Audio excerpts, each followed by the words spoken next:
Hey there Vikings, it's Coach Eichel and I'm here to talk to you today about foam rolling. So before I show you how, I just want to talk to you about a couple options that you have when you're buying a foam roller. You can get different sizes, different densities, and different textures. So you can see here, I have two different sizes. They usually come in a 12-inch, an 18-inch, or a 36-inch. And then in terms of density, you'll see like a lightweight or softer density, and then you'll usually see firm or extra firm. For our athletes, I would say get a firm or extra firm. It is going to be more uncomfortable, but that's kind of the point, especially for our athletes. It should be a little uncomfortable and dig into their muscles and work out some of those knots. So we don't want one that's really soft and comfortable. We want one that's a little more firm.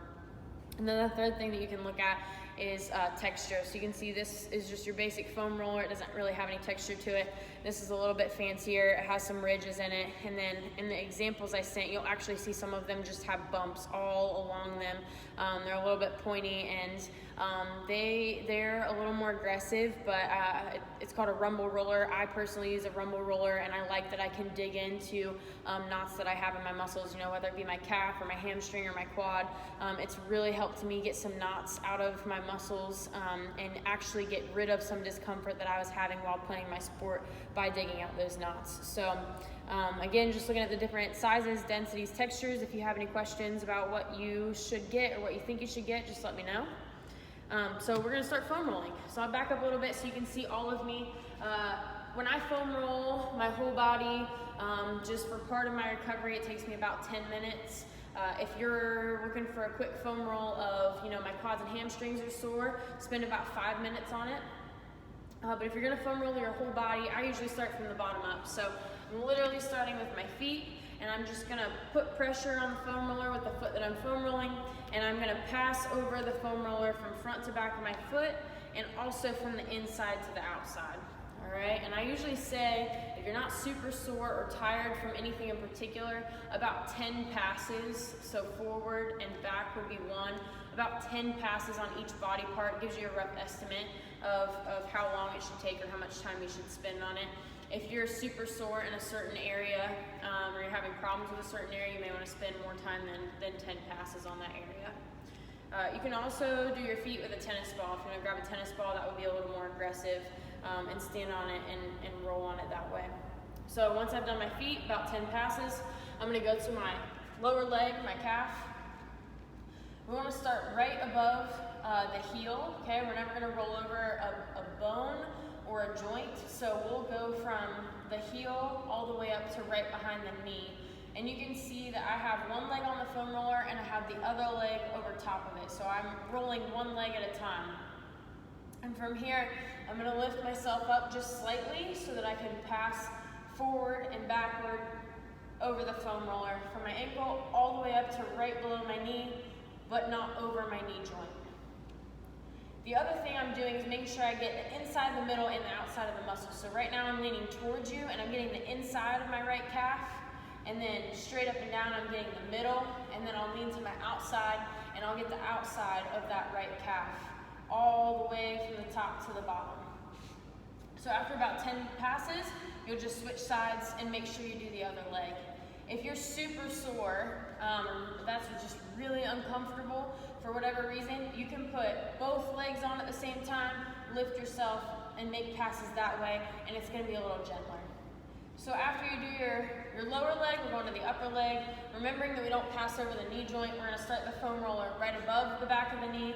And again, I'm gonna cross my left leg over my right, lift myself up, and make my passes from right above my knee joint all the way up to where my hamstrings and my glutes connect, so right below your butt cheek. And I'm getting the inside, the middle, and the outside of this muscle as well. So about 10 passes, and then you can switch legs.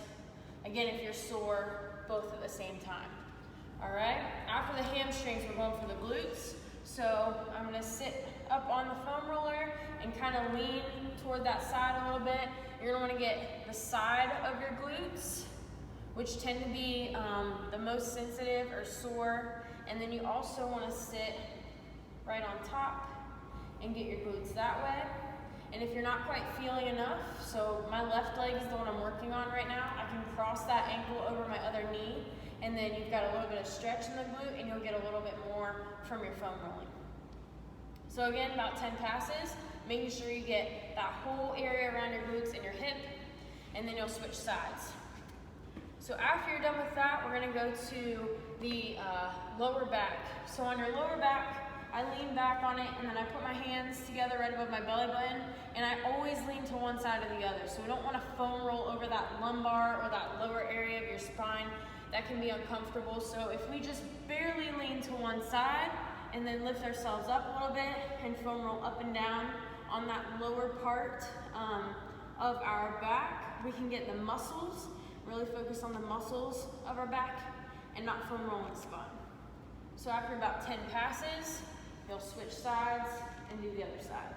So that's the lower area of your back. For your upper back, it's okay to roll over right in the middle of it. You have more muscles up top kind of covering that spine. You're not gonna feel that as much or feel any discomfort if you roll directly over the middle of your back when you're doing your upper back. And there are a couple of different positions that I want you guys to roll from when you do the top half of your back. And the first one is hugging yourself. So when you hug yourself and foam roll your upper back, you are moving your shoulder blades just a little bit out of the way so you can get some of those muscles underneath. So again, I'm spending time on the right side of my back, in the middle, and then on the left side.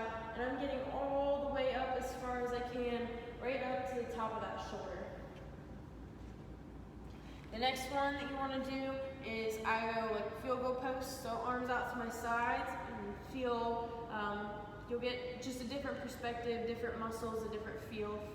And then I also do arms down at my sides, palms up for my upper back. And that's just something that you can experiment and see what feels good to you or what you feel like you get the most out of. So after I've done my upper back, I started at the bottom, I got all the way to the top for the back side of my body, and now I'm gonna flip over to the front and I'm gonna do my quads. So again, if you're really sore, you're gonna wanna put both legs on at the same time and make your passes from right above the knee joint all the way up to the top of your quads. And if you're feeling like you can handle a little bit more, then you're gonna put one leg on there, cross the other leg over, and then just foam roll over that one leg.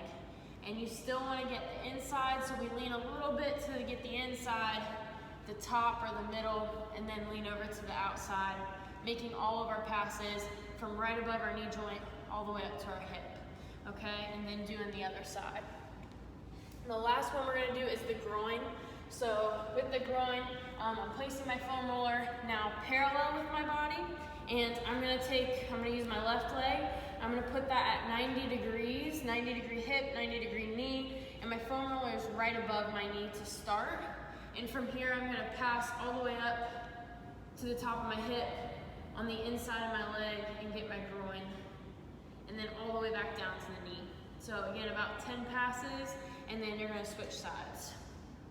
And again, guys, if you go through this and you realize, wow, my calves were really tight, they hurt the worst, go back and do them again at the end.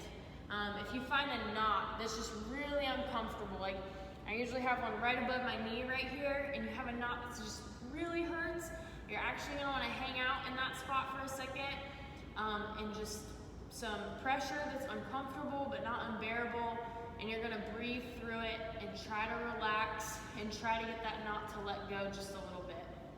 All right? So that's foam rolling in a nutshell. I know that was a quick demonstration. If you guys have any more questions about what to buy or about how to do it, please just shoot me an email. I'm more than happy to help. Have a great day and go Vikings.